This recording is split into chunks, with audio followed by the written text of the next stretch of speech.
తెలంగాణ మాలా సంఘాలు, మాలా విద్యార్థి సంఘాలు, యువజన సంఘాల నాయకులు రాజు ఉస్తాద్ ఆధ్వర్యంలో ట్యాంక్ బండ్ అంబేద్కర్ విగ్రహం వద్ద నల్ల బ్యాడ్జీలు ధరించి నల్ల జెండాలతో నిరసన తెలిపారు. ఈ సందర్భంగా రాజు ఉస్తాద్ మాట్లాడుతూ ఎస్సీ వర్గీకరణ రోస్టర్ పాయింట్లు కేటాయింపులో మాలలకు జరిగిన అన్యాయాన్ని సరిదిద్దాలని రాష్ట్ర ప్రభుత్వాన్ని కోరారు. భారత అత్యున్నత న్యాయస్థానం ఇచ్చిన సూచనలను పట్టించుకోకుండా 2011 జనాభా లెక్కలు పరిగణలోకి తీసుకున్నారన్నారు.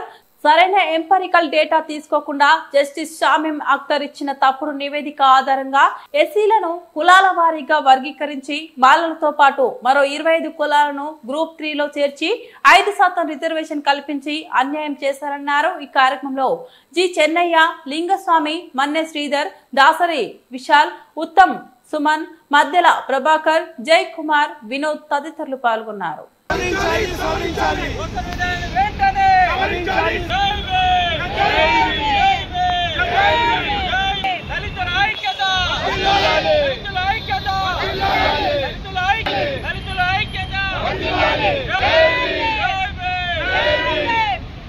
రోస్టర్ విధానాన్ని సవరించాలి.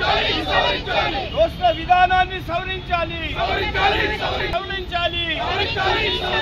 అన్యాయం చేసే రోస్టర్ విధానాన్ని సవరించాలి.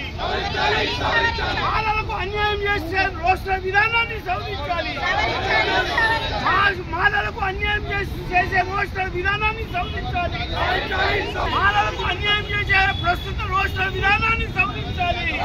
మాలలకు అన్యాయం చేసే ప్రస్తుత రోస్టర్ విధానాన్ని సవరించాలి. సీఎం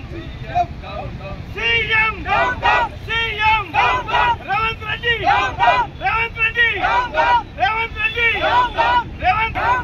రేవంత్ రెడ్డి, మాలల ద్రోహి రేవంత్ రెడ్డి, మాలల ద్రోహి రేవంత్ రెడ్డి, మాలల ద్రోహి రేవంత్ రెడ్డి.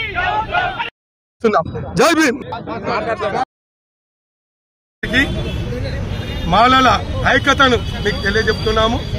ఈ రోస్టర్ పాయింట్ ఏదైతే మీరు చేసిరో ఇమ్మడే ఉపసరించుకొని మాకు జరిగిన అన్యాయానికి ఆలోచించి చేసి రేపు ఎక్కడైనా ఏదైనా విషయాన్ని మీరు చేసే కన్నా ముందు మా పెద్ద మనుషులను కూడా అడిగి చేస్తే బాగుంటుందండి.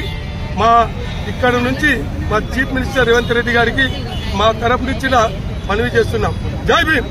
దళిత సంఘాల, మాల సంఘాల అందరం కూడా ఈ రోజుని ఎస్సీ ఎస్టీ రిజర్వేషన్ల విద్రోహ దినంగా పాటిస్తూ డాక్టర్ బాబాసాహెబ్ అంబేద్కర్ స్టాచ్యూ దగ్గర మాలల మహా నిరసన ప్రదర్శన చేస్తున్నాము.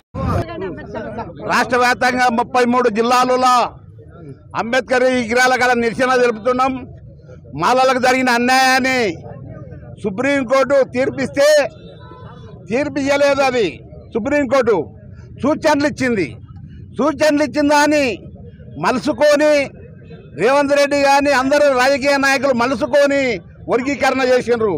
వర్గీకరణ చేస్తే మాలలకు 5, ఎంఆర్పిఎస్లకు 9 అంటే 9లోనే 5% వచ్చింది. 5% వచ్చినప్పుడే జాబ్ వచ్చింది జరగాలి కదా. చాలా నష్టపోతున్నారు మాలలు.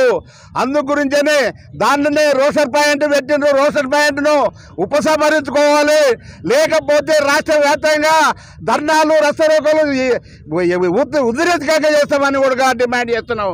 అన్ని రాష్ట్రాలు, కేంద్ర ప్రభుత్వం, మోడీ గారు నీవు కూడా సవరించుకోకపోతే ఏది రోస్టర్ పాయింట్ సవరించాలి, లేకపోతే పెద్ద ఎత్తున మేము ధర్నాలు, రస్తరోకలు చేస్తామని కూడా డిమాండ్ చేస్తున్నాం. ఆందోళన చేయబడుతున్నాం. ఆందోళన ఉన్న మాలలు జరిగిన అన్యాయాన్ని ఎదుర్కోవాలని రాష్ట్ర వ్యాప్తంగా జరుగుతున్నాయని కూడా మనం చేస్తున్నాను. రాజు ఉస్తాద్ మాట్లాడుతున్నాను. కారణంగా కుల వివక్షత కారణంగా వచ్చి రిజర్వ్ అని వివాదిక పరంగా క్రిమినల్ విభజించి ఉపవర్గీకరణ చెప్పేసి సంవత్సరం ఆగస్టు తారీఖు తీర్పునివ్వడం జరిగింది. ఇవాళ ఆగస్టు 1వ తారీఖు మేమందరం కూడా దళిత సంఘాల సంఘం కూడా ఈ రోజు ఎస్సీ రిజర్వేషన్ రాస్తూ డాక్టర్ బాబాసాహెబ్ మాలల మహా నిరసన ప్రదర్శన చేయాలి. రాష్ట్ర ప్రభుత్వం ఏదైతే కేంద్ర ప్రభుత్వం సుప్రీం ద్వారా కుట్రలు చేసి మాలలు ఎలాంటి ప్లాన్ చేసిందో ఆ ప్లాన్ లో ఉన్నటువంటి ఇక్కడ రేవంత్ రెడ్డి కూడా భాగమయ్యి మాలలు అణచివేయడం వర్గీకరణ చేయడమే కాకుండా రోస్టర్ పాయింట్లలో కూడా తీవ్ర అన్యాయం జరిగింది. ఇవాళ మాలలకు 22వ రోస్టర్ పాయింట్ కేటాయించడం జరిగింది. దానివల్ల శాతవాహన యూనివర్సిటీ కావచ్చు, ఉస్మానియా యూనివర్సిటీ ప్రవేశాలు కావచ్చు, మెడికల్ డిపార్ట్మెంట్లో కావచ్చు, ఏ డిపార్ట్మెంట్లో తీసుకున్నా కూడా ఇవాళ మాలలకు ఒక జాబ్ కానీ ఒక అడ్మిషన్ కానీ వచ్చే పరిస్థితి లేదు. కాబట్టి ఇవాళ రాష్ట్ర ప్రభుత్వానికి ఒకటి అల్టిమేటం జారీ చేస్తున్నాం. ఏంటంటే రాబోయే రోజుల్లో అతి త్వరలోనే రాష్ట్ర ప్రభుత్వం మాలల రోస్టర్ పాయింట్ని 22 నుంచి 16 కనుక మార్చకపోతే రాష్ట్ర వ్యాప్తంగా ఈ ఉద్యమాన్ని తీవ్రతరం చేస్తాం. రాబోయే పంచాయతీ ఎన్నికల్లో, లోకల్ బాడీ ఎన్నికల్లో కాంగ్రెస్ పార్టీ గోరి కట్టడానికి కూడా సిద్ధంగా ఉంటాం. రోస్టర్ పాయింట్ని 22 నుంచి 16కు మార్చాలని చెప్పేసి ఈ వేదిక ద్వారా డిమాండ్ చేస్తున్నాం.